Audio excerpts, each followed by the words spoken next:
বিপদ আসলেই প্রথমে বিশ্বনবী সাল্লাল্লাহু আলাইহি ওয়াসাল্লাম একটা দোয়া পড়তেন। কি পড়তেন?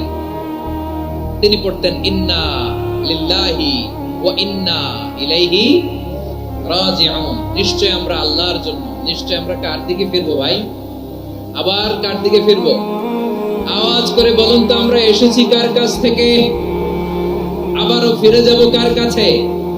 এজন্য বিষ্ণুই পড়ছেন ইন্না লিল্লাহি ওয়া ইন্না ইলাইহি রাজিউন।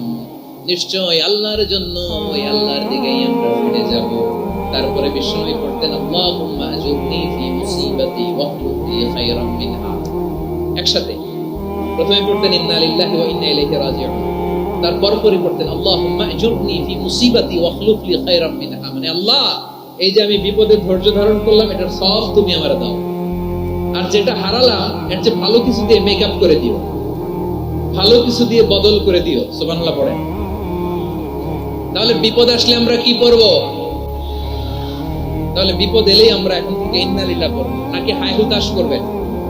একদল আছে হাই হুতাশ করে, হায় আল্লাহ রে, মোর কি হইল রে, মুই কি হরমু রে, মুই কমবে যামু রে, আছে না নাই?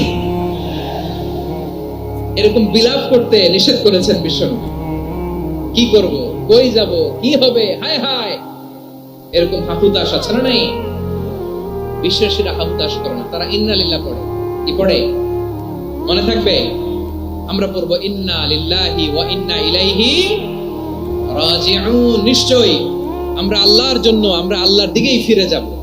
এরপর পড়বো আল্লাহুম্মা আজুরনি ফি মুসিবাতি ওয়াখলুফ লি খায়রাম মিনহা।